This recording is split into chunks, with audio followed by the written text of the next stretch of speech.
But I came out here and get some shit done, man. It's, like I said, originally I was going to have to come out here and try to stay out here. I wouldn't even been out here right now. Probably like 4 or 5 o'clock in the morning. So I would have stayed here, wait till daytime, go get some business done. But all praise be to the Creator. I was able to get some things done, but, and set some things up so now I can be confined in my residence for the time that I need to. And I don't suggest you people trying to go out here and make friends. I never made friends in life. And it's kind of crazy. I look back at my life, I'm like, how the fuck did I end up knowing anybody? Because I never attempted. And it just shows that they placed everyone in my life. It just shows. I look back at my life, like, these people were placed in my life. I mean, I met them in happenstance. It wasn't like it was nothing out of the ordinary. I either worked there or went to school or it was in a church atmosphere. But I'm not the one to just go up and just start making conversation with anyone. Unless I'm business and I have a purpose of speaking to you. But just casually, I don't casually I've never been one to casually what? I'm the type of guy like, what? I've never wanted to get to know people unless it was for an intention. And that was for a woman or for business. You understand? That was it. You understand? Those are my only intentions. And so if you live your life in a structure where when I come to my house, I have A, B, C to do. And that's it. That's how I live my life today. If I come in my house, it's for a purpose. I'm not riding around here, scenery. There's trees in Idaho. I don't care about them. I can see trees in Maryland. Okay? I'm not the one out here, that's goofy to me. That shit's commercial. That corny shit that doesn't exist. I don't like it. I don't do all that. It makes my stomach sick. I'm gonna puke. That fucking corny, I hate that corny simp. Just fucking ill. Just, you know what I mean? Wet. It's like wet mush. It's like a wet mush feeling I get. So, no, I don't live my life for others. I don't live my life trying to figure out, make happy. And that's probably why I'm single now, because I don't take shit off people. And I don't need anybody to validate me or to make me, quote unquote, happy or for me to go to sleep at night. I don't need that. And I know people say it's a cliche or you're hurt. Well, no, you got to kind of look at the people that you be entertaining and ask yourself, is this someone worth, if I'm going to have to put in 80%, and no matter, you know what I mean? And someone could put, it's just, what I've realized is there's 80% will never match my 80%. We have different percentage. The levels in our percentage will never match. I'm just a different voltage. You know what I mean? Like you can, Home Depot sells a light bulb and Dollar General sells a light bulb. But the Home Depot is going to be a little bit better than that Dollar General, okay? And I'm not saying I'm better than, I'm just saying that my ability to give is going to be way more than anyone else can give to me. And I know that now. So I'm just like, I don't want half of what you have to give. I don't want any of that. I'd just rather be by myself. In any capacity, friendship, intimacy, in anything. I'd just rather be left alone because it's a waste of my time. If I can't give what I'm giving, then I don't want it. Okay, if I go to McDonald's or if I go to Burger King and I give them $5, it's the exact amount for what I paid for. What I'm getting costs that much, and I know what I'm getting. Okay, if I give them $20 for a $5 meal, I expect to get $15 back. Understand? And if I got over money, that's called stealing. So I don't want anybody stealing my time. Okay? I want anyone, and I've dealt with that for a lifetime with so-called family. Right? It doesn't have to, everything is not about a woman. I'm so sick of that shit. These simps, these new gumps, that's why these niggas are blowing their brains out and they're broke over a damn bitch that's in my mentions. Taking pictures for me on Instagram. You understand? That's what I'm saying. When you realize that everything is deeper than that, bro. It's deeper than just perversion with these people. That's all they know. But for me, it's deeper than the perversion aspect of it. Because, like I said, I deal with that in quote-unquote family. You understand? These people have kind of set my life up to where that they can gaslight you for the rest of it, knowing that they were the initiators and the reasons behind most of the things you call it. And I don't call it trauma. I call it witchcraft. I call it exactly what it is. Witchcraft and satanic abuse. That's exactly what it is. Now, do I cry about it? No. But when I ask for certain things or things are going a certain way, I'll look at you to act accordingly. It's not even me asking. It's just act accordingly. You don't have to talk about it. I'm a guy to where if you know you owe me money, I don't have to call you. Why am I calling you, man? Just give my money. You know what I mean? Just pay me. We don't have to talk about it. We don't have to argue about it. You don't have to call me. You know exactly what you did. Let's just handle the business. That's how I do. When I went to work, my boss didn't have to tell me to call my customers or, they didn't have to tell. It was already done. You know what I mean? And they got upset at that. And that's why they were trying to find everything for me to do, because I would get my shit done and they'd be upset because, it's a control aspect with these people. You know what I mean? So nothing's ever good enough, and I never lived my life trying to please them. So I never worried about being good enough.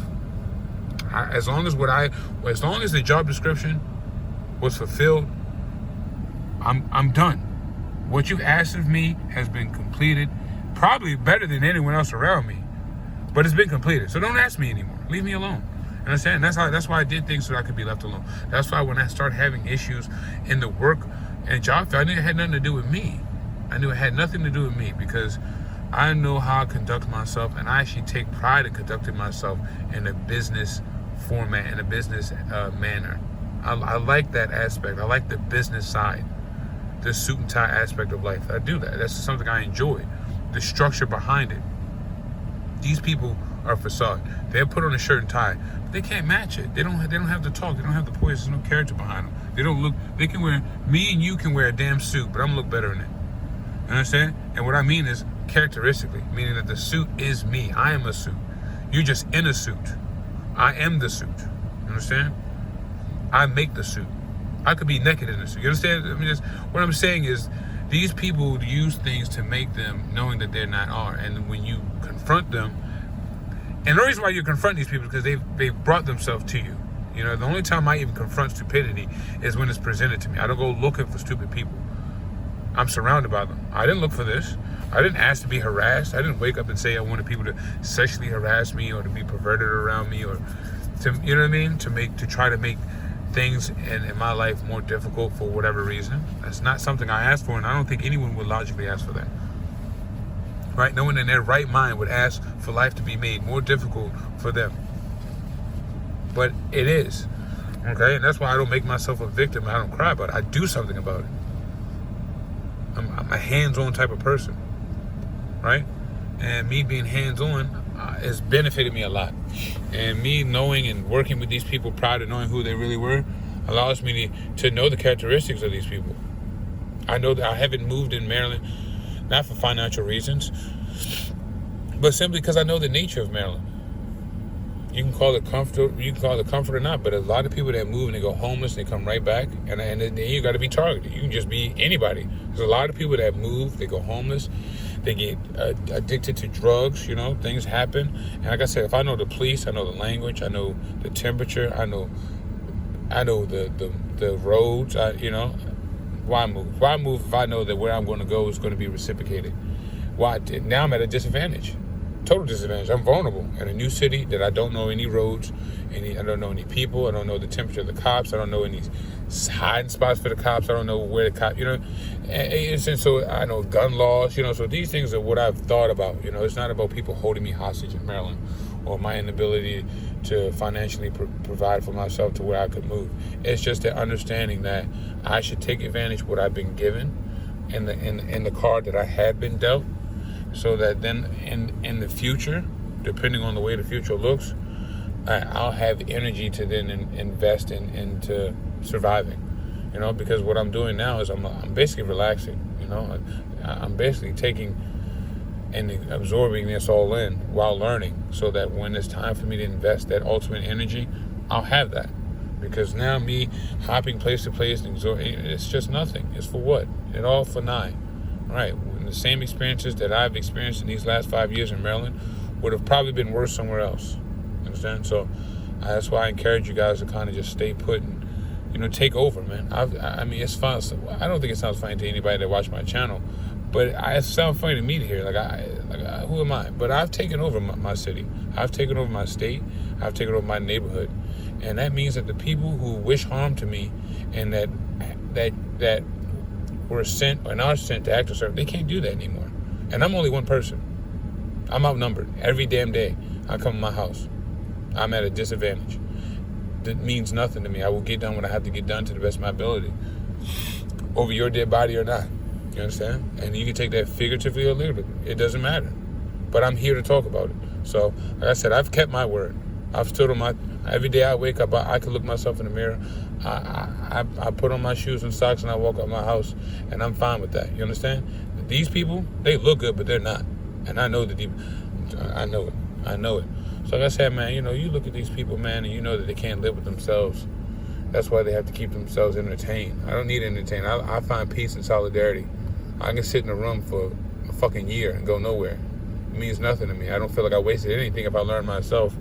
If I've learned in a room still, I've essentially gained more in my life than you have working for someone else and spending on liquor and hoes and STDs all damn day. You know what I'm saying?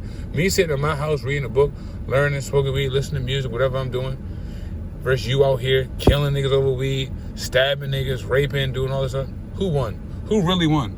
I just want to know who really won in the end. The nigga that stayed in the house or the nigga that made his life way more difficult and went through way more trials and tribulations because you had to always be doing something? I think the nigga that stayed in the house.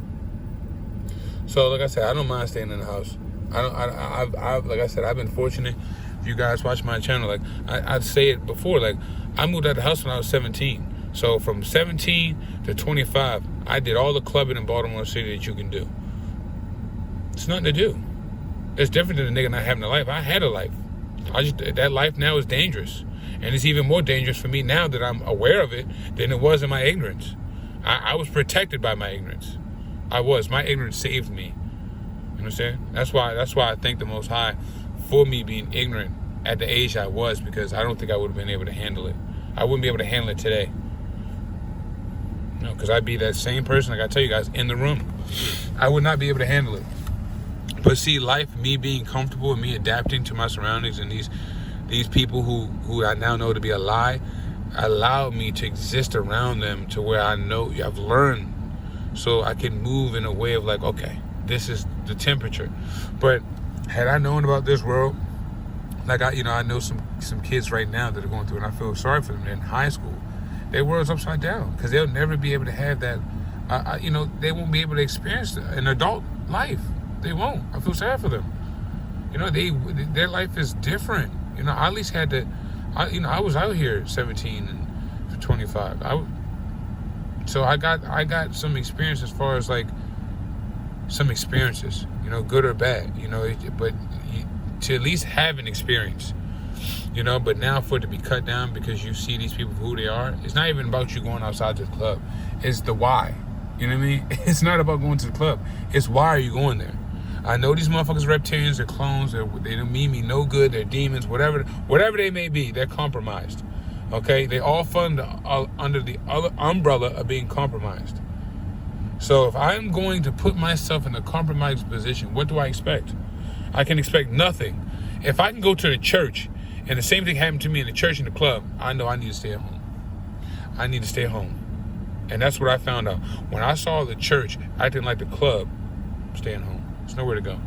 There's nowhere to go. So, I said, man, all praise be to the Creator.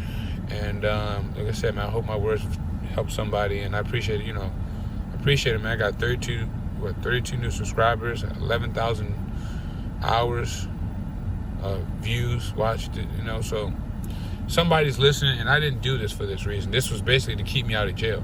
This all started so that I could record incidents that were happening to me, to where if I needed to bring back these recordings, I could say like, look, this is what happened to me here, this is what, but this turned into something totally, to where I was able to, reach out to people all over the world. It's crazy, man. Australia, France, it's crazy. Philippines, to where we can communicate.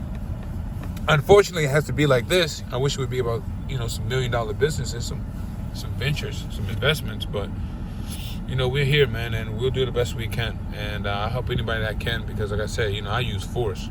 I'm telling you, the best way to beat a demon is physically. Shalom.